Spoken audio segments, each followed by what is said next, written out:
నమస్తే.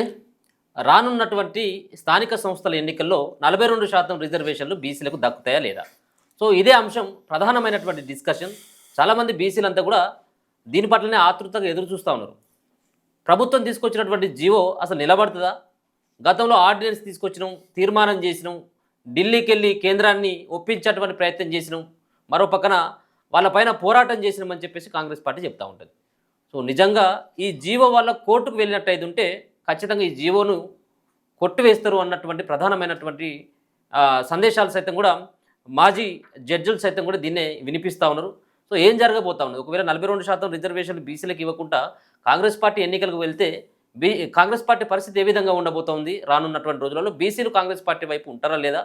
సో వీటన్నిటి పట్ల కూడా మాట్లాడేటువంటి ప్రయత్నం చేద్దాం. మొదటి నుంచి కూడా సో ఆర్డినెన్స్ తీసుకొచ్చినప్పుడు కావచ్చు, తీర్మానం చేసినప్పుడు కావచ్చు, ఢిల్లీ వేదికగా కాంగ్రెస్ పార్టీ చేసినటువంటి పోరాటం కావచ్చు, సో వీటన్నిటి పట్ల కూడా మద్దతు ఇస్తూ వస్తున్నటువంటి జాజుల శ్రీనివాస్ గౌడ్, బీసీ సంక్షేమ సంఘం జాతీయ అధ్యక్షులు మనం ముంగటున్నారు. ఒకసారి మాట్లాడేటువంటి ప్రయత్నం చేద్దాం.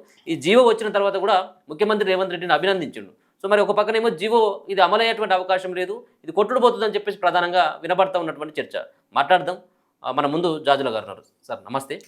సో ముఖ్యంగా 50% సంబంధించినటువంటి ఈ రిజర్వేషన్ల స్లాబ్ ఏదైతే ఉందో దాన్ని ఎత్తేస్తూ మేము రిజర్వేషన్లు పెంచుకున్నటువంటి ఒక వెసులుబాటును తీసుకుంటామని చెప్పేసి రేవంత్ రెడ్డి ఒక జీవోని తీసుకొచ్చిండు, చట్టం చేసిండు. సో ఈ చట్టం నిలబడదు, ఇది కోర్టులో చెల్లదు అంటూ చాలామంది దీనిపైన రకరకాలైనటువంటి వ్యాఖ్యలు చేస్తాను. సో మీరు ఏ ఉద్దేశంతో రేవంత్ రెడ్డి తీసుకున్నటువంటి నిర్ణయం సబబైనటువంటి నిర్ణయం, దీంతో రానున్నటువంటి రోజులలో బీసీలకి న్యాయం జరుగుతుందన్నటువంటి అభిప్రాయాన్ని మీరు పదే పదే చెప్తా ఉన్నారు. సో ఏ సంబంధించినటువంటి సమీకరణాలతోటి మీరు ఈ చట్టం నిలబడుతుందని చెప్పేసి అంటా ఉన్నారు? అంటే మనము కాంగ్రెస్ ప్రభుత్వం అధికారంలోకి వచ్చిన తర్వాత వాస్తవంగా కులగణన జరగాలని, కులగణన జరిగిన తర్వాత ఆ కులగణన ద్వారా ఎంత జనాభా ఉందో ఆ జనాభా దామాష ప్రకారం విద్యా ఉద్యోగ రాజకీయ రంగాల్లో రిజర్వేషన్ దక్కాలని చెప్పి సుదీర్ఘంగా దాదాపు 20 నెలలుగా 22 నెలలుగా సుదీర్ఘంగా పోరాటం చేసినాం. మేము పోరాటం చేసిన దానికి కాంగ్రెస్ పార్టీ స్పందించి గతంలో ఏ ప్రభుత్వం స్పందించని విధంగా, ఎందుకంటే గతంలో కూడా 27 సంవత్సరాలుగా పోరాటం చేస్తూనే ఉన్నాం, కానీ గతంలో ఏ ప్రభుత్వాలు కూడా ఇట్లా స్పందించలేదు. మేము చేసినటువంటి పోరాటాలకు స్పందించి ఈ రిజర్వేషన్ల మీద ఎట్లా ముందుకెళ్దాం, ఏ విధంగానైతే న్యాయపరమైనటువంటి చిక్కులు లేకుండా సాఫీగా కామారెడ్డి డిక్లరేషన్ ప్రకారం 42% రిజర్వేషన్లు ఏ విధంగా బీసీలకు దక్కుతాయో అనే ఆలోచనతోటి కాంగ్రెస్ ప్రభుత్వం బీసీ సంఘాలను కానీ, బీసీ మేధావులను కానీ, అదేవిధంగా మీరు అంటున్నటువంటి రిటైర్డ్ జడ్జిలను కానీ ఇందులో ఇన్వాల్వ్ చేసి అందరు సజెషన్ తీసుకుంది. సెక్రటరీలో సచివాలయంలో బీసీసీ అధ్యక్షుడు మహేష్ కుమార్ గౌడ్ గారు, బీసీ మంత్రి పొన్నం ప్రభాకర్ గారు సుదీర్ఘంగా 4 గంటల సేపు దీని మీద చర్చించడం జరిగింది. ఫస్ట్ ఆప్షన్ రిజర్వేషన్లు, బీసీ రిజర్వేషన్లు రాజ్యాంగబద్ధంగా దక్కాలంటే తమిళనాడు రాష్ట్రంలో ఏ విధంగానైతే స్టిల్ నౌ ఇప్పటికీ రిజర్వేషన్లకు ఒక రక్షణగా అమలవుతున్నాయో ఆ యొక్క పంతాని కాంగ్రెస్ పార్టీ అవలంబించాలి, ఆ యొక్క పంతాలో ముందుకెళ్లాలని చెప్పి మేమే డిమాండ్ చేసాం. కాంగ్రెస్ ప్రభుత్వం కూడా ఎక్కడ కూడా భేషజాలకు పోకుండా ఖచ్చితంగా ఏ విధంగానైతే తమిళనాడులో రిజర్వేషన్ అమలవుతున్నాయో అదే పద్ధతిని పోదామని చెప్పి అసెంబ్లీ సమావేశాలు ఏర్పాటు చేసి ఇవాళ సుప్రీంకోర్టు కానీ హైకోర్టు కానీ చెప్పినటువంటి ఏదైతే ట్రిపుల్ టెస్ట్ ఉందో, ట్రిపుల్ టెస్ట్ ప్రకారం పోతే రిజర్వేషన్లు దక్కేటువంటి అవకాశం ఉందని చెప్పి ఆ ట్రిపుల్ టెస్టును పరిగణలోకి తీసుకుని ఒకవైపు ట్రిపుల్ టెస్టు, రెండో వైపు బీసీ సంఘాలు, బీసీ మేధావుల ఆలోచనను క్రోడీకరించుకొని ప్రభుత్వం ముందుకు సాగింది. ఇందులో లోపాలు ఉన్నప్పుడు కాంగ్రెస్ ప్రభుత్వం బీసీ కులగణనలో లోపాలు ఉన్నప్పుడు కానీ, ఆ తర్వాత జనాభా వెల్లడించడం లోపడం కానీ, ఆ తర్వాత జరుగుతున్నటువంటి పరిణామాల్లో ఎక్కడికక్కడ లోపాలుంటే మేము ఎత్తు చూపినాం. ఈ లోపాలుంటే మీరు అనుకున్నటువంటి లక్ష్యాన్ని చేరుకోలేరు, ఇటు బీసీలకు కూడా అన్యాయం జరుగుతుంది, ఆ లోపాలను సరిదిద్దాలని చెప్పి పెద్ద ఎత్తున ఆందోళన చేశాం. ఆ తర్వాత వాళ్ళకు స్వయంగా కలిసి చర్చల్లో కూడా ముఖ్యమంత్రి రేవంత్ రెడ్డి గారు కలిసిన సందర్భంలో కూడా అసెంబ్లీలో కలిసాం, ఆ తర్వాత బయట కలిసిన సందర్భంలో చెప్పినాం. కానీ వాళ్ళ యొక్క చిత్తశుద్ధి మాకు ఈ రిజర్వేషన్ల మీద కనపడ్డది. ఎందుకంటే మేము చెప్పినటువంటి కులగణనలో మొదటిసారి 1931 తర్వాత స్వాతంత్రం వచ్చిన తర్వాత మొదటిసారి తెలంగాణలో కులగణన జరిగింది. అంతకుముందు జరగలే. కేసీఆర్ ప్రభుత్వంలో సమగ్ర కుటుంబ సర్వే జరిగింది, అందులో కులం పేరు కూడా అడిగారు కానీ అది బయట పెట్టలే. కాబట్టి ఇప్పుడు ఇది సామాజిక ఆర్థిక ఇవాళ కులగణన జరిగింది కాబట్టి, మొదటిసారి జరిగింది కాబట్టి ఆ కులగణనలో తప్పులు దొరినాయి, మీ ఎన్యుమరేటర్లు చక్కగా చేయలేదు, గ్రేటర్ హైదరాబాద్ లాంటి ప్రాంతాల్లో అసలు కులగణన నత్తనడక నడిచింది. కాబట్టి మరొకసారి అవకాశం ఇవ్వాలని చెప్పి ప్రభుత్వాన్ని డిమాండ్ చేస్తాం. మళ్ళొక 15 రోజులు ఆన్లైన్ ఇచ్చారు, ఆఫ్లైన్ ఇచ్చారు. సరే ఇది ఫస్ట్ టైం కాబట్టి కొంత ఆ కులగణనలో 56 ప్రశ్నల్లో బ్యాంక్ అకౌంట్ డీటెయిల్స్ అడగడం, తర్వాత రకరకాలు అడగడం మూలంగా కొంత ప్రజలకు, ముఖ్యంగా గ్రేటర్ హైదరాబాద్ లాంటి మధ్యతరగతి చదువుకునే ఉన్నటువంటి ఈ ప్రాంతం లోపల మేము ఈ సమాచారం ఇస్తే సైబర్ నేరగాలకు పోయి మా యొక్క బ్యాంకులో దాచుకున్నటువంటి కొద్దో గొప్ప సొమ్ము కొల్లగొట్టేటువంటి అవకాశం ఉంది. కాబట్టి మేము అసలుకే ఈ కులగణన పాల్గొనమని చెప్పి కొంతమంది పాల్గొనలేదు.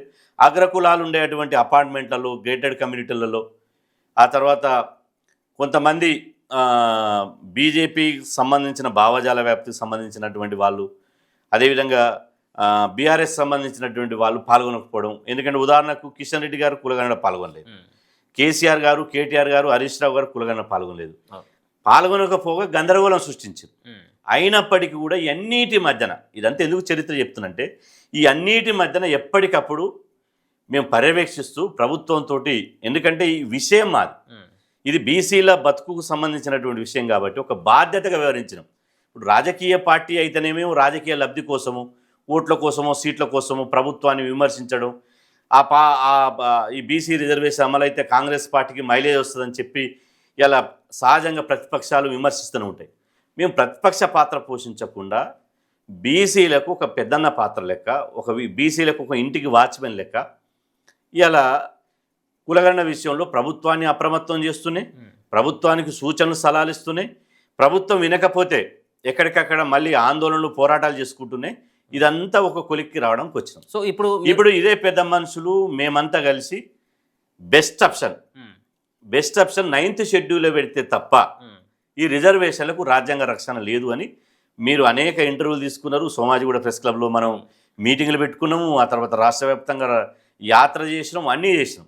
కానీ ఇక్కడ విషయం ఏంటంటే, మేం చెప్పినట్టే అసెంబ్లీ ప్రత్యేక సమావేశాలు ఏర్పాటు చేశారు. ఆ సమావేశాలు ఏర్పాటు చేసే సందర్భంలో బీసీ కమిషన్ వేశారు. బీసీ కమిషన్ ద్వారా కులగణన చేయాలనుకున్నప్పుడు ట్రిపుల్ టెస్ట్ ప్రకారం బీసీ కమిషన్ డెడికేటెడ్ కమిషన్ కాదు ఇది. ఈ బీసీ కమిషన్ ద్వారా లెక్కలు కనుక అది ఇస్తే రేపు కోర్టులలో వేగిపోయేటువంటి ప్రమాదం ఉంది కాబట్టి డెడికేటెడ్ కమిషన్ వేయాలని చెప్పి కొంతమంది కోర్టుకు పోయారు. ఆ కోర్టుకు పోతే వెంటనే ముఖ్యమంత్రి గారు ఎక్కడ కూడా భేషజాలు పోకుండా సింగిల్ బెంచ్, వాళ్ళు డివిజన్ బెంచ్ పోయే అవకాశం ఉంది ప్రభుత్వం, కానీ డివిజన్ బెంచ్ పోకుండా సింగిల్ బెంచ్ ఇచ్చేటువంటి ఆదేశాలను తూచా తప్పకుండా వెంటనే భూసాని వెంకటేశ్వర గారితో ఒక డెడికేటెడ్ కమిషన్ వేయడం జరిగింది. ఆ డెడికేటెడ్ కమిషన్ ద్వారా ప్లానింగ్ డిపార్ట్మెంట్ ద్వారా కులగణన జరిగినాయి. ఆ తర్వాత లెక్కలు వచ్చిన తర్వాత బీసీలు 56.37% అని తేలింది. ఆ తర్వాత తమిళనాడులో ఎట్లయితే 9th షెడ్యూల్లో పెట్టారో అదే విధంగా పెట్టాలని చెప్పి అసెంబ్లీలో తీర్మానం చేసి బిల్లు పెట్టి ఏకగ్రీవంగా even BJP, BRS, CPI, MIM ఈ అఖిలపక్ష పార్టీలని ఏకగ్రీవంగా మా ఒత్తిడి వల్ల, మా పోరాటం వల్ల, బీసీలో వస్తున్నటువంటి చైతన్యం మూలంగా అందరూ ఏకగ్రీవంగా తీర్మానం చేసి ఢిల్లీకి పంపించారు. ఇప్పుడు అంటే ముఖ్యంగా చేయాల్సినటువంటి పని మీ బీసీ సంఘాలతో ముఖ్యమంత్రి గారు పలుమార్లు చర్చలు జరిపిన ఏం చేద్దామంటే ఏం చేస్తే బాగుంటుంది అన్నటువంటి అభిప్రాయాన్ని కూడా సేకరించింది. కానీ ఒక విషయంలో కొంత విఫలం అయిపోయినట్టుగా తెలుస్తూ ఉన్నది. సో ఢిల్లీకి అఖిల పక్షాన్ని తీసుకుపోవడంలో విఫలం అయిపోయాడు. సో ఇంత తొందరగా ఒక పక్కన ఢిల్లీకి వెళ్ళి ధర్నాలు చేసి ఇదంతా చేసే దానికంటే ముందు సో ప్రభుత్వం ఏర్పడిన తర్వాత ఇమీడియట్గా రిజర్వేషన్లకు సంబంధించిన అంశాన్ని తేల్చేస్తామని చెప్పేసి మేనిఫెస్టోలో పెట్టిండు.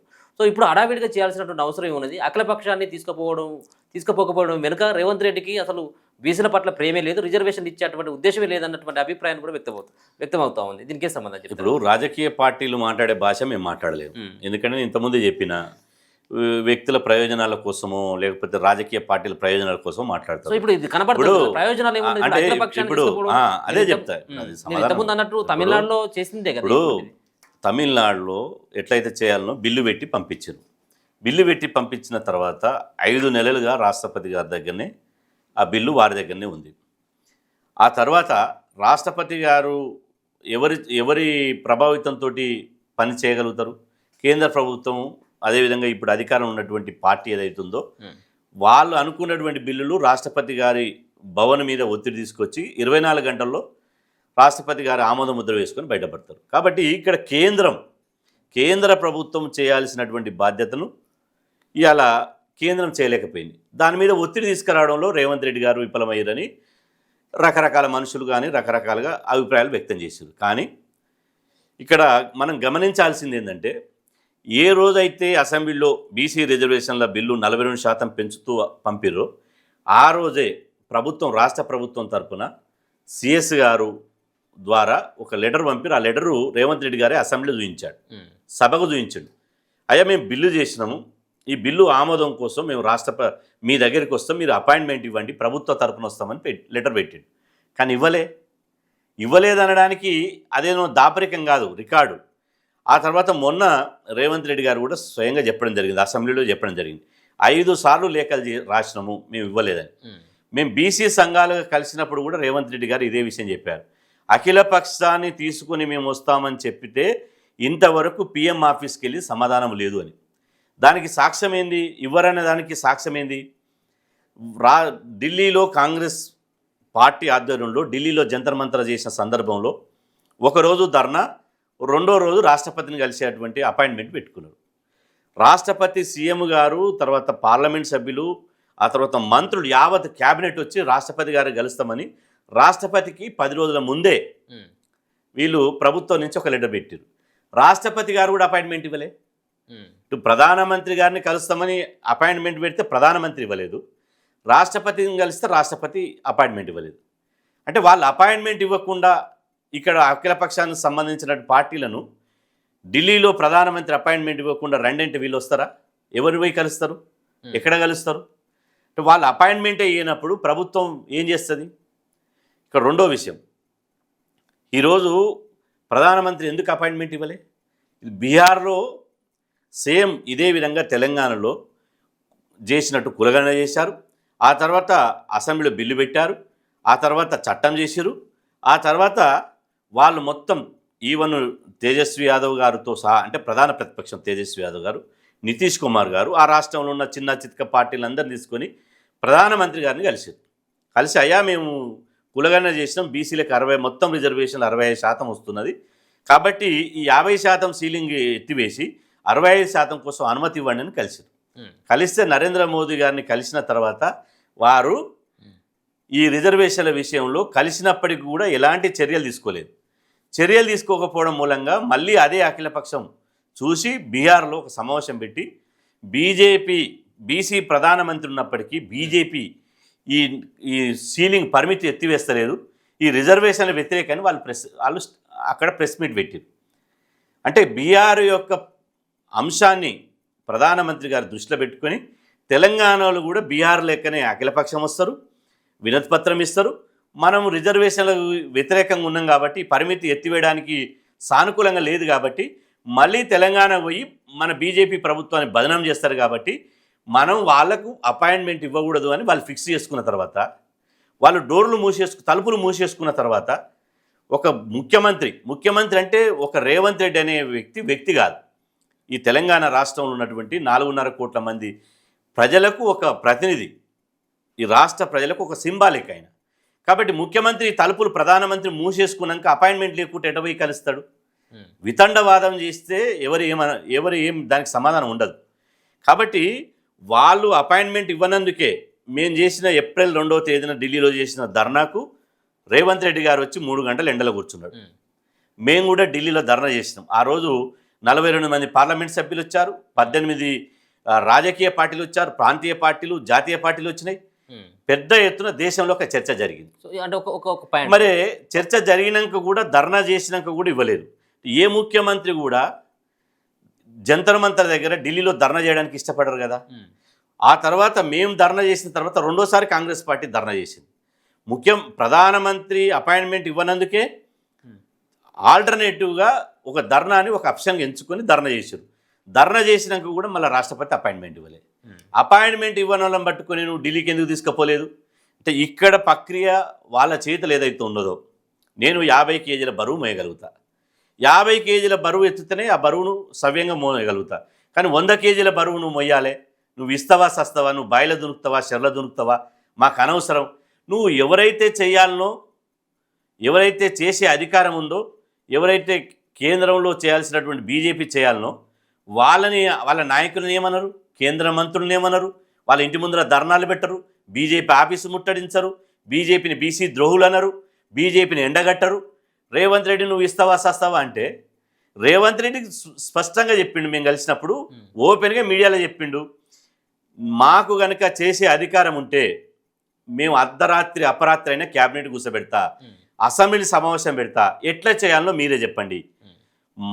ఎవరైతే బీసీ మేధావులు ఉన్నారో, వివిధ రాజకీయ పార్టీలు ఉన్నటువంటి బీసీ నాయకులు ఉన్నారో, మీరు నిరసన వ్యక్తం చేస్తున్నారు కదా, మీరు కలవడానికి నామోషి అనిపిస్తే ఒక చిన్న కాగితం పంపించండి, ఈ విధంగా చేస్తే రిజర్వేషన్లు న్యాయపరంగా అమలు అవుతాయి, చెల్లుబాటు అవుతాయి, ఈ పద్ధతిలో చేయండి అని ఏ ఆప్షన్ ఇచ్చినా ఎవరిచ్చినా నేను స్వీకరిస్తే చెప్పండి మీరే అని చెప్పాడు. సో ఒక పాయింట్ దీంట్లో, ఒకవేళ కనుక రేవంత్ రెడ్డి గారికి బీసీల పట్ల ప్రేమ ఉన్నట్టయితే సో ఉపరాష్ట్రపతి అభ్యర్థికి సంబంధించిన అంశాన్ని కూడా చాలా మంది తెరలేపుతా ఉన్నారు ఈ విషయాన్ని.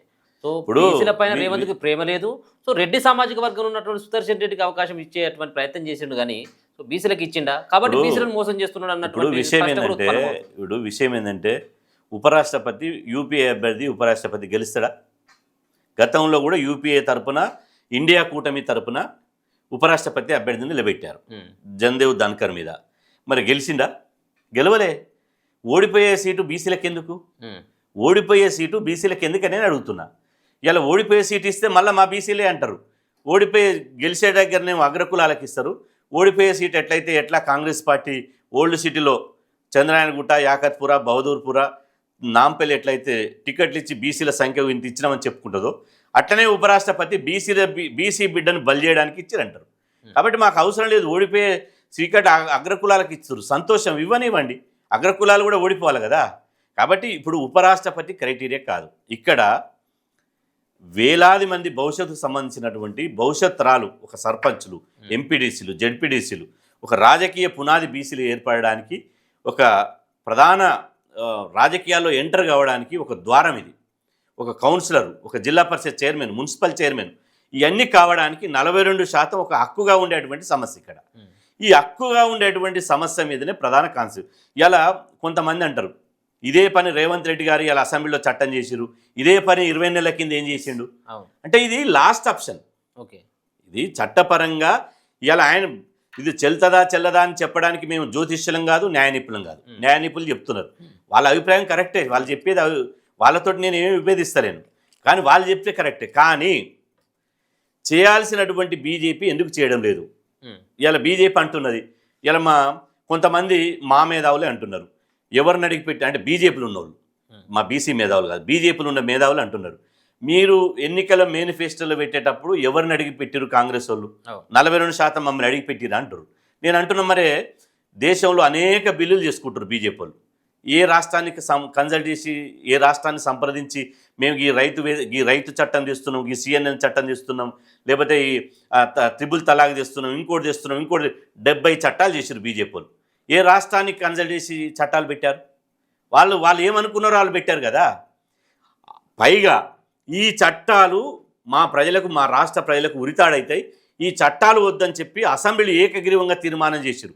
13 రాష్ట్రాలు తీర్మానం చేసిరు, అయినా కూడా ఆ చట్టాలు తీసుకొచ్చి బలవంతంగా రుద్దిరు కదా. అంటే ఇక్కడ చూడవలసింది ఏంటంటే, ఇవాళ కేంద్రంలో బీజేపీ వస్తుందా కాంగ్రెస్ వస్తుందా ఇక్కడ అనవసరం, కానీ రాష్ట్రాలు చేసినటువంటి చట్టాలను కేంద్ర ప్రభుత్వం ఖచ్చితంగా గౌరవించాలని చెప్పి సుప్రీంకోర్టు తమిళనాడు విషయంలో జడ్జిమెంట్ ఇచ్చింది కదా. అంటే ఇక్కడ ప్రజాస్వామ్యంలో ఇది ఫెడరల్ స్టేట్, అంటే అన్ని రాష్ట్రాల యొక్క సమైక్యం. 29 రాష్ట్రాలు ఉంటేనే దేశం ఉన్నది. ఈ రాష్ట్రాలు చేసినటువంటి చట్టాలను కేంద్ర ప్రభుత్వం గౌరవించాలి కదా, ఎందుకు గౌరవించదు? ఇక్కడ బీజేపీ ఉందా కాంగ్రెస్ ఉందా బీసీలకు అనవసరం. బీసీల ఓట్లు మీరు కూడా బీజేపీలు కూడా వేసుకున్నారు కదా, బీజేపీ వాళ్ళు బీసీలను జెండాలు మోయించుకున్నారు కదా, జిందాబాద్ కొట్టించుకున్నారు కదా, మరి మీరెందుకు, మీకు బాధ్యత లేదని అడుగుతున్నాం. అంటే బీజేపీలు ఉన్నోళ్ళు ఒక ఆయన కేంద్ర మంత్రిగా ఉండి కనీస సమాచారం లేకుండా, అంటే బీసీలను తప్పుదో పట్టించడానికి ముస్లింలకు 10% రిజర్వేషన్ ఇస్తారు, ఎక్కడైనా ఉందా? సోషల్ మీడియాలో కూడా నేను మాట్లాడితే చాలామంది కామెంట్ పెడుతున్నారు, 10% ఇస్తారు, మీరు సపోర్ట్ చేస్తురా? 10% ఎక్కడ ఇస్తుర్రో ఆ బిల్లులో ఉందా? బీజేపీ వాళ్ళు 8 మంది ఎమ్మెల్యేలు ఉన్నారు, మా పాయల శంకర్ అన్న గారు చాలామంది ఎమ్మెల్యేలు ఉన్నారు. వాళ్ళు చూసారు కదా, బిల్లు చదివారు కదా, బిల్లు చదివినాకనే మద్దతు తెలిపారు కదా.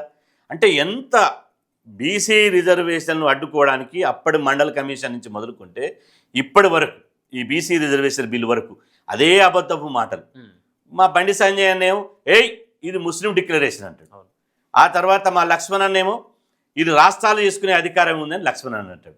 మళ్ళీ రాష్ట్రాలు చేసుకునే అధికారం ఉంది, చట్టం చేస్తున్నామంటే ఇది కోర్టులలో నిలవదు. ఎవరు కోర్టు పోయినా తుమ్మితో ఊసిపోయే ముక్కు లాంటిది, ఎవరు కోర్టు పోయినా పోతుంది. అంటే ఏం చేయమంటావు? ఇప్పుడు ఫస్ట్ తమిళనాడు తరాల్లో రాజ్యాంగ రక్షణ కల్పించేటువంటి అవకాశం కోసం బిల్లులు పంపించి 5 నెలలు అయింది. 5 నెలలు వెయిట్ చేసింది కదా ప్రభుత్వం. మేమేం చేసినాం, 5 నెలలు వెయిట్ చేయాలి, మీరు ఎన్ని నెలలైనా వెయిట్ చేయాలని చెప్పినాం. కానీ 2 సార్లు ఢిల్లీలో ధర్నా చేసినా స్పందన లేదు. ఓవైపు ప్రైమ్ మినిస్టర్ అపాయింట్మెంట్ ఇయ్యడు, ఓవైపు రాష్ట్రపతి అపాయింట్మెంట్ ఇయ్యడు, ద్వారాలు మూసుకుంటారు. అప్పుడు రాష్ట్ర ప్రభుత్వానికి ఉన్నటువంటి ఆప్షన్ ఏది? ఇక చివరి ఆప్షన్ ఏంది? కనీసం మేమన్నా ఆర్డినెన్స్ ద్వారా, ఎందుకంటే ఆర్డినెన్స్ కూడా గతంలో కేసీఆర్ గారు 50% రిజర్వేషన్ల పరిమితి విధిస్తూ పంచాయతీరాజ్ చట్టం చేసిండు, సెక్షన్ 285/A.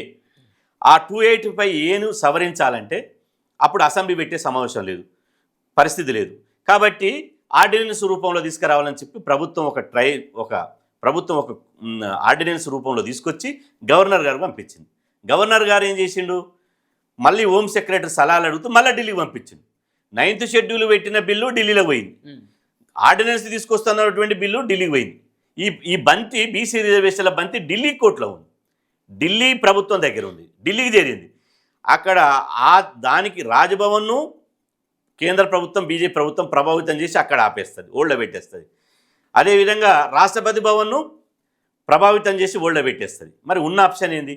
ఓవైపు ఇక్కడ హైకోర్టు 3 నెలల్లో సెప్టెంబర్ 30 లోపు ఎన్నికలు నిర్వహించాలని చెప్పి మెడ మీద కత్తి పెట్టింది. ఇప్పుడు ఇంకొక 2 నెలలు ఆగితే పెద్ద ఇబ్బంది ఏముంటుంది రాష్ట్ర సర్కార్కి? సో ఇన్ని రోజుల పాటు బీసీల కోసం కనుక నిజంగా కాంగ్రెస్ పార్టీకి ముఖ్యమంత్రి చిత్తశుద్ధి కనుక ఉన్నట్టయితే 2 నెలలు కాదు, 2 నెలలు కాదు, 6 నెలలైనా కోర్టును గడువు అడగొచ్చు కదా. 6 నెలలైనా ఆగుతుంది. కేంద్రం నుంచి 9th షెడ్యూల్లో మేము పెట్టిస్తామని బీజేపీ కిషన్ రెడ్డి గారితో కానీ బండి సంజయ్ గారితో కానీ ఎవరైనా చెప్పిస్తారా? చెప్పిస్తే నేను రేవంత్ రెడ్డి ఇంటి ముందర ధర్నా చేసి ఆడ కూర్చొని 6 నెలలు ఆపుతా. 6 నెలలు ఆపండి. మా బీజేపీ కేంద్ర మంత్రులు 9th షెడ్యూల్లో పెట్టించడానికి ప్రధానమంత్రితో ఇప్పుడు నెల రోజులు పార్లమెంట్ జరిగింది. నెల రోజుల లోపట అడగాల్సిన వాడు అడగలేదు, చేయాల్సిన బాధ్యత ఉన్నవాడు చేయలేదు. ఇవాళ నెల రోజుల పార్లమెంట్ సమావేశాల్లో 21 రోజులు జరిగినాయి. మిగతా 9 రోజులు హాలిడేస్ పోతే 21 రోజుల్లో బీజేపీ పార్టీకి సంబంధించిన వాళ్ళు ఎట్లా పార్లమెంట్లో మాట్లాడలేదు. వాళ్ళు కనీసం ప్రధానమంత్రిని మా తెలంగాణలో 9th షెడ్యూల్లో పెట్టడానికి కులగన జరిగింది, అసెంబ్లీలో తీర్మానం చేశారు. దానికి కూడా మన పార్టీ నుంచి మద్దతు తెలిపినాం, గల్లీలో ఉన్నటువంటి బీజేపీ మద్దతు తెలిపినాం. కాబట్టి మీరు ఈ 9th షెడ్యూల్లో పెట్టడానికి ఏమైనా అవకాశాలు ఉంటే చూడండి అని బీజేపీ తెలంగాణ రాష్ట్రానికి సంబంధించిన బీజేపీ ఎంపీలు ఒక వినతిపత్రం ఇచ్చిరా ప్రధానమంత్రికి? కనీసం ప్రెస్ మీట్ పెట్టి మాట్లాడిరా? ప్రధానమంత్రితోటి మాట్లాడలేదు, ఆ తర్వాత ప్రెస్ మీట్ పెట్టి చెప్పలేదు. పైగా ఢిల్లీలో ఆ పార్టీ ప్రెసిడెంట్ రామచంద్రరావు గారు ఢిల్లీలో ప్రెస్ మీట్ పెట్టి 9th షెడ్యూల్లో మేము పెట్టము, రిజర్వేషన్ 42% మేము చేసే ప్రసక్తి లేదన్నాడు. ఇక నువ్వు ప్రసక్తి లేదని బీజేపీలు చెప్తుంటే చేయాల్సిన ప్రధానమంత్రి చేయకుండా వాళ్ళ పార్టీ అధ్యక్షుడితోటి ప్రెస్ మీట్లు పెట్టి 9th షెడ్యూల్లో మేము చేయనన్నప్పుడు ప్రభుత్వం ఏం చేయాలో చెప్పండి. ఇంత జరుగుతున్నప్పుడు ఇప్పుడు ఎవరన్నా రిజర్వేషన్లు ఈ రకంగా చేస్తే మనకు రాజ్యాంగబద్ధమైనటువంటి రిజర్వేషన్లు వస్తాయంటే ఇవాళ ప్రభుత్వంతో ఎవరన్నా అంటే నేను రేవంత్ రెడ్డి గారి దగ్గర ముఖ్యమంత్రి దగ్గర తీసుకుపోయి కూర్చోబెడతాను. సో ఇంత జరుగుతున్నప్పుడు కూడా బీజేపీ పార్టీకి 8 మంది ఎమ్మెల్యేలు కానీ ఎంపీలు కానీ 8 మంది ఉన్నారు. సో బీసీ సంఘాలు ఇంత బలంగా ఉన్నామని చెప్పేసి చెప్పుకుంటూ ఉన్నటువంటి పరిస్థితుల నేపథ్యంలో ఒకరు కూడా మీరు ఇంతకుముందు అన్నట్టుగానే ఒకరింటి ముంగడు కూడా ధర్నా చేసినటువంటి పరిస్థితి కనబడలేదు, ఒకరిని కూడా నిలదీసినటువంటి పరిస్థితి కనబడలేదు. బీసీ సంఘాలు అయినటువంటి వాళ్ళు సైతం కూడా వినతి పత్రాలు ఇచ్చేటువంటి కార్యక్రమాన్ని కూడా ముందుకు పెట్టుకునేది. ఎందుకు మీ బీసీ సంఘాలకు సంబంధించిన వాళ్ళకే అంటే ఇక్కడ లేకనా లేకపోతే ఏమనుకోవచ్చు? ఎస్సీ ఎస్టీల యాక్ట్ను పునఃసమీక్షించాలని సుప్రీంకోర్టు అన్నందుకు ఎస్సీ సమాజం అంతా పార్టీ జెండాలను పక్కన పెట్టేసి దేశమంతా అగ్గి లెక్క రాజేసిరు, ఐక్యమై కొట్లాడారు. మా యొక్క ఆత్మగౌరవాన్ని మా యొక్క హక్కులను కాలరాస్తే బిడ్డ సుప్రీంకోర్టును కాదు దేవుని సవాల్ చేశారు. మా దాంట్లో ఇంటి దొంగలు ఓడేమో నేను గతంలో ఇంటర్వ్యూలో చెప్పిన, నేను మొదటి నుంచి చెప్పిన 9th షెడ్యూల్లో వస్తే తప్ప ఇది మార్గం లేదని. అవును. మా దాంట్లో ఒకరు జీవో వస్తే అవును జీవో వస్తే తెలుస్తుంది, రాష్ట్ర ప్రభుత్వం అధికారుల చేతనుంది. మీరు చూసిర్రు, ఒక ఆయన మేధావి నిన్న మన బీజేపీలో జాయిన్ అయిండు. ఆయన అన్నాడు ఇది కేంద్ర ప్రభుత్వంతో అవకాశమే లేదు, రాష్ట్ర ప్రభుత్వమే చేయొచ్చు అని ఆర్టికల్స్ రాసిండు. ఆ తర్వాత బ్రహ్మాండంగా నేను 4 సార్లు కమిషన్ మెంబర్ని, ఒకసారి చైర్మన్ని. కాబట్టి నా అనుభవంతో చెప్తున్నా, ప్రభుత్వమే చేయొచ్చు, రాష్ట్ర ప్రభుత్వం చేయొచ్చు అని ఒకరు, లేదు జీవో తీస్తే ఫలానా సెక్షన్ ప్రకారం జీవో తీస్తే చెల్తుందని కొంతమంది, లేదు బీజేపీ వాళ్ళు ఇందిరా పార్క్ దగ్గర ధర్నా చేసారు, మొగని కొట్టి మోసానికి ఎక్కినట్టు. ఢిల్లీలో వినతి పత్రం ఇయ్యరు, కనీసం ప్రధానమంత్రి దృష్టికి తీసుకుపోరు. అదేవిధంగా డూడు బసవన్న లెక్క గైంద్రేది లెక్క తల ఊపిరు. ఇక్కడ ఇందిరా పార్క్ ధర్నా చేస్తే మా బీసీ సంఘాలు పోయి ఇవాళ రాష్ట్ర ప్రభుత్వమే చేసే అటువంటి అవకాశం రేవంత్ రెడ్డి నువ్వే చేయాలి అని రేవంత్ రెడ్డిని కాంగ్రెస్ ప్రభుత్వమే చేసే అధికారం ఉందండి. ఇక్కడ ధర్నాలు చేస్తే ధర్నాల పోయి ఉపన్యాసాలు ఇచ్చారు. అంటే పార్టీల వారిగా విడిపోయి చెట్టుకొకడు పుట్టకొకడు అయిపోయి బీసీల యొక్క ఆకాంక్షలను పనంగా పెట్టి, పార్టీల దగ్గర వాళ్ళ పాదాల దగ్గర పనంగా పెట్టి బీసీల ప్రయోజనాలు దెబ్బతీస్తుంటే ఏ విధంగా భయపడతారు? ఇలా ఎట్లా నమ్ముతారు సార్? ఇప్పుడు మీరు మీరు మీరు బీసీ సంక్షేమ సంఘానికి మీరు జాతీయ అధ్యక్షులు ఉన్నారు. సో మీలాంటి వాళ్ళు ఇంకా బీసీ సంఘాల్లో ఉన్నటువంటి వాళ్ళు, సో ఒక్కొక్కరు ఒక్కొక్క పార్టీకి కొమ్ము కాస్తున్నటువంటి ఈ తరుణంలో ఏ విధంగా బీసీలంతా కూడా మేము అదే చెప్తున్నాం, నాయకులను నమ్మేటువంటి పరిస్థితి. ఇప్పుడు మేము అదే చెప్తున్నాం, మనకు పార్టీల ప్రయోజనాలు వద్దు, బీసీల ప్రయోజనాలు ముద్దు. బీసీల ప్రయోజనాల కోసం కొట్లాడాలి. మేము మొదటి నుంచి చెప్తున్నాం. ఇలా మేము కాంగ్రెస్ ప్రభుత్వంతో ఎంత కొట్లాట చేసినాం, ఇప్పుడు కొట్లాడుతున్నాం. కేవలం ఈ రిజర్వేషన్ అంశంలో వాళ్ళు కరెక్ట్ మేము చెప్పినట్టు విధానంగా పోతున్నారు కాబట్టి మాత్రమే ఇలా అసెంబ్లీలో బిల్లు పెట్టి ఢిల్లీకి పంపించాలన్నాం, పంపించారు. అక్కడ ఆగిపోయింది. ఆగిపోతే పోనీ ఇంకా 6 నెలల కన్నా చేస్తారనే ఆశ ఉందా అంటే అది లేదు.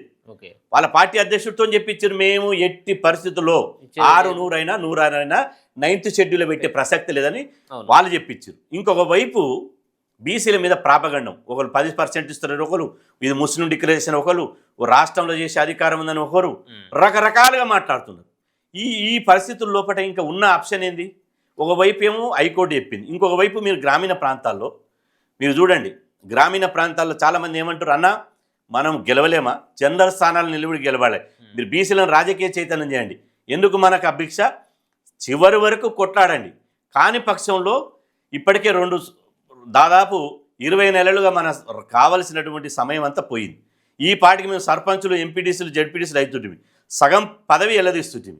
కాబట్టి మీరు ఇంకా టైం వేస్ట్ చేయకండి. కాబట్టి ఖచ్చితంగా ప్రభుత్వం మీద కొట్లాడండి, చివరి వరకు కొట్లాడండి. కానీ లాస్ట్ ఆప్షన్ ఇవాళ మనం కూడా మళ్ళీ ప్రజాప్రతినిధులు, ఎందుకంటే ఎమ్మెల్యేలకు ఏం నష్టం లేదు, వాళ్ళు ఎమ్మెల్యేలు అయితే దర్జా కూస్తున్నారు, ఎంపీలకు ఏం లేదు వాళ్ళు దర్జా కూస్తున్నారు, మంత్రులకు ముఖ్యమంత్రికి ఏం వాళ్ళు దర్జా కూస్తున్నారు. పదవులు లేకుండా ఇలా తిరిగేటోళ్ళు బీసీలు వేల మంది, లక్షల మంది పదవులు లేకుండా ఉన్నారు. కాబట్టి మీరు ఈ ప్రయత్నాన్ని ఇలా సమర్థవంతంగా పనిచేయండి అని చెప్పి వాళ్ళు మాకు చెప్తున్నారు. కాబట్టి ఇక్కడ చివరి ఆప్షన్ ఏంటంటే ఇవాళ చట్టమైన అసెంబ్లీ పెట్టి కనీసం ఈ చట్టం చేసి ఈ చట్ట ప్రకారం, ఎందుకంటే జస్టిస్ ఈశ్వరయ్య గారి కంటే ఎక్కువ ఏం కాదు మేము, ఆయన న్యాయకోవిదుడు, హైకోర్టు ప్రధాన న్యాయమూర్తి గారు చేశారు, తర్వాత జాతీయ బీసీ కమిషన్ చైర్మన్గా చేశారు. ఒక ఆశ, ఒక విశ్వాసం బీసీలకు, ఎంపారికల్ డేటా ఉంది. ఇలా హైకోర్టు, సుప్రీంకోర్టు ఏం చెప్పింది, ట్రిపుల్ టెస్ట్ ప్రకారం చేస్తే ఆ ట్రిపుల్ టెస్ట్ ప్రకారం ఏమన్నా అవకాశం, ప్రత్యేక పరిస్థితుల్లో ఏమన్నా అవకాశం ఉంటుందని ఒక ఆశ. దాని ఇప్పుడు అగ్రకులాలు చెప్పేటువంటి పదాలని కోర్టుకు పోతే కొట్టేస్తారు, ఆ రాష్ట్రంలో కొట్టేసారు, ఈ రాష్ట్రంలో కొట్టేసారు అంటే ఏంది పరిష్కారం ఏంది? మీరు నమ్ముతూ ఉన్నారా ఈ జీవో నిలబడుతుంది? ఇది అదే ఒక బీసీ బిడ్డగా నమ్ముతున్నా, కోర్టుకు ఓరని నేను అనుకుంటున్నా. ఇప్పుడు బీసీల బాధ్యత ఏంది, బీసీ సంఘాలుగా బాధ్యత ఏంది, బీసీ సమాజానికి నాయకుడు కనుక బాధ్యత వహిస్తున్నటువంటి మనం ఎవరు కోర్టుకు పోవద్దు. ఇవాళ మేము విజ్ఞప్తి చేయాలి, హెచ్చరిక చేయాలి. మీరు కోర్టుకు పోతే మేము ఊరుకుంటామా? అగ్రకులాల రిజర్వేషన్లో మేము మీ సంగతి ఏందో చూస్తాం. బీసీలు, ఎస్సీలు, ఎస్టీలు ఏ రిజర్వేషన్ బిడ్డ కోర్టుకు పోరు. ఎందుకంటే వాళ్ళ నెత్తురులోనే మా జాతి అనే ఒక ఫీలింగ్ ఉంటుంది. పోయేదెవరు? అగ్రకులాలు పోతారు. గతంలో పోయిందెవరు? అగ్రకులాలు. ఇద్దరు పోతే ఇద్దరు అగ్రకులానికి సంబంధించిన రెడ్డి సామాజిక వర్గానికి సంబంధించిన వాళ్ళు పోయారు. కానీ ఇప్పుడు కూడా ఎవరు పోతారు? పోతే అగ్రకులానికి సంబంధించిన వాళ్ళు పోతారు. నేను నిన్న చెప్పినా ఇప్పుడు చెప్తున్నా, మేము అప్పీల్ చేస్తున్నాం. ఓకే. మేము 60% ఉన్నాం. 60% రిజర్వేషన్లు తీసుకోవడం లేదు.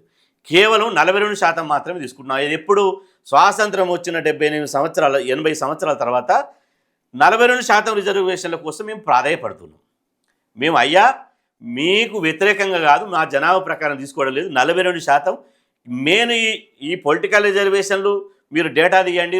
గత 3-4 ఎన్నికల్లో వీళ్ళు రిజర్వేషన్లు ఇచ్చినా ఇవ్వకపోయినా 52% నుంచి 60% గెలిచే పరిస్థితి ఉంది. ఒక మండలాల్లో సర్పంచ్ తీసుకుంటే మా సోదర ఎస్సీ ఎస్టీల రిజర్వేషన్ పోను ఒకరిద్దరు అగ్రకుల సామాజిక వర్గం తప్ప ప్రతి మండలంలో సర్పంచ్లు మేమే. కాబట్టి పెద్ద తేడా ఏం లేదు, పెద్ద ఏం డోకా ఏం జరగదు, బీసీలు ఏం నష్టపోరు. కానీ ఇక్కడ విద్యా ఉద్యోగాలు మా బిడ్డలు ఇంజనీర్లు కావాలి, డాక్టర్లు కావాలి, అదేవిధంగా పెద్ద పెద్ద చదువులలో సీట్లు కావాలి. ఆ తర్వాత ఉద్యోగాలలో ఈడబ్ల్యూఎస్ రిజర్వేషన్లు ఎప్పుడైతే వచ్చినాయో అప్పుడు బీసీలకు చాలా అన్యాయం జరుగుతుంది. ఈ 42% కనుక ఉద్యోగాల్లో రిజర్వేషన్లు వస్తే ఉద్యోగాల్లో మా నిరుద్యోగ యువకులు, మా తమ్ముళ్ళు, మా చెల్లెళ్ళు ఇలా వేల మంది ఇలా ఉద్యోగాలు పొందేటువంటి అవకాశం ఉంటుంది. కాబట్టి ఇప్పుడు ఇక్కడ ఉన్నటువంటి రిజర్వేషన్లు ఏదో ప్రభుత్వం ఇస్తే ఇప్పుడే ఉద్యమం చల్లారుతుంది కాదు, ఇది దీర్ఘకాలిక ఉద్యమం. తెలంగాణ ఉద్యమం అయినా 60 ఏళ్ళు కొట్లాడుతూ వచ్చింది. బీసీ రిజర్వేషన్ల ఉద్యమం అయినా ఇప్పుడు చాలామంది అంటారు, అరే చట్టం చేయగానే శ్రీనివాస్ గౌడ్ రేవంత్ రెడ్డి గారికి ధన్యవాదాలు. అరే ఎట్లా అంటాడు, ఈయన కాంగ్రెస్ పార్టీకి ఒత్తాస పలుకుతుందా? ఒక స్టెప్ అయితే ఒక స్టెప్ ముందుకు వచ్చినాం కదా. అసెంబ్లీలో చేసినటువంటి చట్టం ఎప్పటికైనా ఉంటుంది కదా. రేపు ఇంకో 2 ఏళ్ళు అయితే పార్లమెంట్ ఎన్నికలు జరుగుతాయి. అప్పుడు మాకు తెలంగాణలో 42% రిజర్వేషన్ చేస్తూ అసెంబ్లీలో చట్టం చేసారు. ఆ చట్టాన్ని అమలు చేసేవానికే మేము మద్దతు ఇస్తామంటే సచ్చినట్టు అప్పుడు ఎన్డీఏ ఉన్నా తర్వాత ఇండియా కూటమి ఉన్నా కూడా ఖచ్చితంగా తలగుతారు కదా. ఇప్పుడు రాజకీయ నాయకులు ఎప్పుడు తలగుతారు? ఓట్ల సమయంలో వాళ్ళ వాళ్ళ ఓట్లు బీసీల మీద ప్రేమతోటి కాదు, వాళ్ళు గెలవాలంటే ఈ ఓట్లు అవసరం కాబట్టి ప్రేమ లేకున్నా వాళ్ళ ఎన్నికల మేనిఫెస్టోలో పెడతారు. వాళ్ళ ఎన్నికల మేనిఫెస్టోలో పెట్టి తీసుకొస్తారు. మొన్న రేవంత్ రెడ్డి గారు చెప్పారు, అవును మీరు పెట్టిర్రు, మీరు ఎన్నికల మేనిఫెస్టోలో పెట్టిర్రు, మీరు అమలు చేయాలి కానీ కొంతమంది అన్నారు. ఆయన చెప్పిండు, స్పష్టంగా చెప్పిండు ఏమని, మేము కేంద్రంలో కాంగ్రెస్ ప్రభుత్వం వస్తుందని అనుకున్నాం, కేంద్రంలో కాంగ్రెస్ రాలేదు కాబట్టి కాంగ్రెస్ వస్తే 48 గంటల్లో చేసేవాళ్ళం, కానీ రాలేదు కాబట్టి బీజేపీ ఉంది, బీజేపీ చేస్తలేదు. మేము ఇన్నిసార్లు లెటర్ రాసినాం, ఇన్నిసార్లు ప్రాసెస్ చేసినాం, చివరికి ఢిల్లీలో ఒక ముఖ్యమంత్రిగా నేను ధర్నా చేయకూడదు, ముఖ్యమంత్రిగా ప్రభుత్వానికి కేంద్ర ప్రభుత్వానికి వ్యతిరేకంగా 2 సార్లు ధర్నాలో పాల్గొన్నా, అయినప్పటికీ చేస్తలేదు, మీరు బీసీ సమాజమే ఆలోచన చేయాలి అని ఆయన చెప్పిండు. ఇవాళ స్పష్టంగా పుండేడుందో మందాడ పెట్టాలని మేము అంటున్నాం. పుండేడుందో మందాడ పెట్టకుండా గాయమైన ఇంకా గాయం చేస్తా, ఇంకా చేసిన ఇంకా చేస్తా. ఇప్పుడు అసెంబ్లీలో బిల్లు పెట్టిర్రు, ఆ తర్వాత చట్టం చేసిర్రు, చట్టం చేసి రేపు జీవో ఇస్తారు. ఇప్పుడు జీవో ఇవ్వద్దాం అని చెప్పుదామా? జీవో ఇస్తే కోర్టులలో పోతుంది, మరి కోర్టులలో పోతే పరిష్కారం ఏంది? కాబట్టి ఎవరు కూడా అగ్రవర్ణాలు కోర్టులకు పోవద్దని మేము అంటున్నాం, అప్పీల్ చేస్తున్నాం. ఒకవేళ పోయిర్రనుకో మేము ఊకుంటామా? రేపటి నుంచే ఈడబ్ల్యూఎస్ రిజర్వేషన్లు ఎట్టమలైతో రేపు కులగణన లెక్కలు తీసుకుంటాం, వాళ్ళ కమిషన్ లేకుండా రిజర్వేషన్లు ఎట్ట అమలు చేసిరు. అసలు ఈ ఈడబ్ల్యూఎస్ రిజర్వేషన్లు అప్ టు 10% పెట్టాలి. 10కు 10 ఎట్ట పెడతారు, మ్యాక్సిమం 10 ఎట్ట పెడతారు? ఆ 10ను ఎట్ట పెడతారో దాని మీద సవాల్ చేస్తాం. మేము ఈడబ్ల్యూఎస్ రిజర్వేషన్ వ్యతిరేకంగా సవాల్ చేయం. మాకు ఎట్లా పోవాలనో మా యొక్క ఆలోచన మాకు ఉన్నది. ఏ విధంగా ఈడబ్ల్యూఎస్ రిజర్వేషన్లకు గండి కొట్టాలి, ఏ విధంగా ఈడబ్ల్యూఎస్ రిజర్వేషన్లను అలా కూడా ఏబీసీడీ వర్గీకరణ చేయాలి. బీసీలలో చేసినట్టు పేద కోమటోళ్ళు ఉన్నారు, పేద బ్రాహ్మణులు ఉన్నారు, పేదలు మొత్తం ఒకే సామాజిక వర్గాన్ని అనుకోవాలన.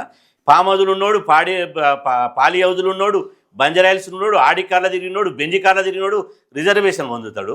ఇలా ఛాయ కొట్టోడు, అదేవిధంగా చెప్పులు ముడిచేటోళ్ళు, అదేవిధంగా అరటి పండ్ల బండి అమ్ముకున్నటోళ్ళు, ఆ తర్వాత క్షవరాలు చేసేటోళ్ళు, చిన్న చిన్న వృత్తులు, దూది పరుపులు కుట్టేటోళ్ళు, ముస్లింలు పరుపులు కుడతారు వాళ్ళు పాపం. ఆ తర్వాత కాశోళ్ళు, దూదేకులోళ్ళు, పింజరోళ్ళు రకరకాలుగా ఉంటారు. వాళ్ళకేమో రిజర్వేషన్లు వద్దు, ఆడికాళ్ళు ఉన్నోళ్ళు, బెంజి కాళ్ళు ఉన్నోళ్ళు, పామోదులు ఉన్నోళ్ళు, బంజారాయిల్స్ ఉన్న వాళ్ళకేమో రిజర్వేషన్ కావాలి. కాబట్టి దాని మీద ఉద్యమం తీసుకుంటాం. కాబట్టి మనం ఒక ఏదైతే ప్రాసెస్ ఉందో చివరి ప్రాసెస్ ఇది. మా ఉద్దేశం ఏంటంటే ఇది కాకుండా ఇంకేమైనా ఆప్షన్ ఉందా? మేధావులు, పెద్దలు, న్యాయ నిపుణులు అది ఆప్షన్ ఉంటే వాళ్ళు ఓపెన్గా చెప్తున్నారు గవర్నమెంట్. ఈ ఆప్షన్ కాకపోతే వేరే ఆప్షన్ ఉందా చెప్పండి. మీరు ఏ మార్గంలో పోమంటే ఆ మార్గంలో పోతా. 42% రిజర్వేషన్లు రేవంత్ రెడ్డి ఒక మాట అన్నాడు. సరే బీసీలో పుట్టినందుకు బీసీలకు మీకు రిజర్వేషన్లు కావాలని మీ మీ మీ యొక్క డిమాండ్ మీకు ఉంటుంది. కానీ నాకు కూడా ఒక ఆశ ఉన్నది అన్నాడు. ఏం ఆశ అన్నాను నేను అన్నా. అంటే ఏమీ లేదు, ఎన్టీ రామారావు ఆ రోజుల్లో బీసీలకు ఎట్లయితే రిజర్వేషన్లు కల్పించి కొంత బీసీల మన్ననలు పొందన్నాడో, బీసీల హృదయాలు చురగొన్నాడో, ఇవాళ రేవంత్ రెడ్డి కూడా ఉన్న సమయంలోనే బీసీలకు 42% రిజర్వేషన్ కల్పించిండంటే చరిత్రలో కూడా బీసీ హృదయాల్లో నాకు చిన్న చోటు కల్పిస్తారు, రేవంత్ రెడ్డి కూడా చేస్తాడని నాకు కూడా ఒక ఆశ ఉందని అన్నాడు. కాబట్టి ఇక్కడ చేసేవాని మీద ఇప్పుడు సాధారణంగా పండ్ల చెట్టు ఏదైతే చెట్టు పండ్లు కాస్తుందో దాన్ని పోయి పండ్లు రాలుకోవడానికి రాళ్ళేస్తాం. ఇప్పుడు ఇది కూడా కాంగ్రెస్ ప్రభుత్వం చేస్తున్నది కాబట్టి రాళ్ళు పడడం సహజం. మేము కూడా చెప్పిన వాళ్ళకు రాళ్ళు పడడం సహజం, మేము డిమాండ్ చేస్తూనే ఉంటాం. ఇలా మేము పిల్లల లెక్క ఇలా తల్లి మీద పాలు ఇవ్వకపోతే రొమ్ము కొరుకుతారు. మేము కూడా మా వాట ఇవ్వకపోతే మేము కూడా ఆ పని చేస్తాం. కాబట్టి మీరు చేయాల్సిందని కూడా చెప్పినాం. కాబట్టి మా మేధావులకు కూడా నేను విజ్ఞప్తి ఏంటంటే, ఎవరినైతే నిలదీయాలనో, ఎవరినైతే ఎండగట్టాలనో, ఎవరినైతే రోడ్డు మీద నిలబెట్టాలనో వాళ్ళని రోడ్డు మీద నిలబెట్టాలి. వాళ్ళని నిలబెట్టకుండా నడిచేటోని కాళ్ళల్లో కట్టేసి ఇది జీవో కొట్టుడు పోతుంది, ఈ చట్టం మీద చెల్లదు అంటే శత్రువులకు మనం అస్త్రాలు ఇచ్చినట్టే కదా. ఇప్పుడు దీని మీద కోర్టుకు పోద్దని చెప్పాలి, కోర్టుకు పోతే దీని మీద మేము కొట్లాడతామని చెప్పాలి. కోర్టులో కూడా ఈ ఎంపారికల్ డేటా ఉంది. చివరిదా మనిషి ప్రయత్నం ఏంది? ఇప్పుడు నా మీద శత్రువు దాడి చేస్తాడు, వాళ్ళు 4 ఉన్నారు, నాకు కూడా అర్థమవుతుంది, నేను కూడా మన 4 ఉన్నారు, వాళ్ళ చేతులు ఆయుధాలు ఉన్నాయి, నన్ను చంపేస్తానని అర్థం ఉంది. ఎట్లా ఇక సంపూర్ణ మెడ పెడతామా? చివరి దాకానైతే కొట్లాడతాం కదా, చివరి దాకానైతే వాళ్ళు విరోచితంగా వాళ్ళని కొట్లాడి వాళ్ళని చంపడమో నేను చావడమో అయితే అవుతుంది కదా. అదేవిధంగా కొట్లాడాలి. ఇప్పుడు న్యాయస్థానాలు కొట్లాడాలి, చట్టాన్ని చేసి గవర్నర్ గారి దగ్గర కొట్లాడాలి, బీజేపీల దగ్గర కొట్లాడాలి.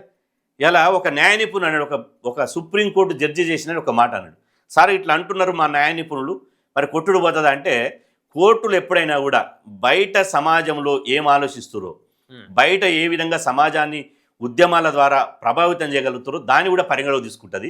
ఓన్లీ చట్టాలు సెక్షన్లు తీసుకోదు, బయట వాతావరణాన్ని కూడా తీసుకుంటుంది. మనం ఆ వాతావరణాన్ని కల్పించాలి కదా. కోర్టులలో మా నోటికాడు ముద్ద గుంజేస్తే కోర్టులను కూడా లెక్క చేయం.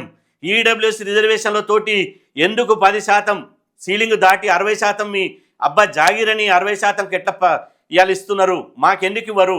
బీసీ రిజర్వేషన్లు వచ్చినప్పుడే మీకు 50% పరిమితి గుర్తొస్తుందా? అగ్రవర్ణాలకు రిజర్వేషన్లు ఇచ్చినప్పుడు ఆ పరిమితి ఎందుకు గుర్తు రాలేదు? పేదోనికి ఒక న్యాయం, బలిసినోనికి ఎట్ట న్యాయం ఉంటుంది, అగ్రకులాలకు ఒక న్యాయం, మనకు ఒక న్యాయం ఉంటుందని చెప్పి మనం ఒక పాదయాత్ర చేయాలి, అదేవిధంగా ఒక రథయాత్ర చేయాలి, బీసీ సమాజాన్ని తట్టి లేపాలి, మనతోటి ఎస్సీ ఎస్టీ మైనార్టీ సమాజాన్ని కలుపుకోవాలి. ఇవాళ చేయాల్సినటువంటి బీజేపీ ఎందుకు చేస్తలేదో వాళ్ళ ఇంటి ముందల చావుడప్పు కొట్టాలి, దండోరం మోగించాలి, వాళ్ళని బట్టలు ఇడిచి రోడ్ల మీద నిలబెట్టాలి. అది చేయకుండా ఫస్టే జబ్బలు దరుచుకొని ఈ రాష్ట్రాల కొట్టుడు పోయింది, ఆ రాష్ట్రాల కొట్టుడు పోయింది, ఇది నిలవనే నిలవదు అంటే మనమే చేతులు ఎత్తేసి లొంగిపోయి మీరు ఏమన్నా మన చేతులు ఉన్న ఆయుధాన్ని వాని చేతులు పెట్టి మమ్మల్ని నరికేయండిగా మేము సిద్ధంగా ఉన్నామని మెడలు వంచినట్టే ఉంది తప్ప ఇంకేం కాదు. Right sir, right, thank you so much. So మొత్తానికైతే బీజేపీ పార్టీ బీసీల పట్ల డ్రామాలు ఆడుతూ ఉన్నది. ఇప్పుడు బీజేపీ 9th షెడ్యూల్లో చేర్చేటువంటి అవకాశం ఉన్నప్పుడు కూడా కావాలని చెప్పేసి బీసీలను అనగదొక్కేటువంటి ప్రయత్నం చేస్తూ ఉంది. సో రానున్నటువంటి ఏదైతే ఈ జీవో ఉందో ఇది రేవంత్ రెడ్డి చిత్తశుద్ధితో చేసినటువంటి జీవోనే, చట్టమే. ఖచ్చితంగా రేవంత్ రెడ్డికి బీసీల పట్ల ప్రేమ ఉంది, రిజర్వేషన్లు ఇవ్వాలన్నటువంటి సంకల్పం సైతం కూడా ఉంది. సో మనకు సంబంధించినటువంటి బీసీ నాయకులు ఎవరైతే ఉన్నారో అందరూ కూడా ఉమ్మడిగా పోరాడాల్సినటువంటి అవసరం ఉంది. పార్టీలు ఏమైనా కావచ్చు, కానీ ఉమ్మడిగా మనం బీసీల కోసం పోరాడాల్సినటువంటి అవసరం ఉంది. అవసరమైనట్టు ఉంటే ఎవరైతే బీసీలకు అన్యాయం చేయాలన్నటువంటి ప్రయత్నం చేస్తూ ఉన్నారో వాళ్ళని అడ్డుకొని తీరాల్సినటువంటి అవసరం ఉంటుంది. అందరం సైతం కూడా పోరాడాల్సినటువంటి సమయం కూడా ఆసన్నమైందన్నటువంటి భావాన్ని జాజులు గారు అయితే చెప్తా ఉంటారు. చూస్తూనే ఉండండి మనతో వీరు.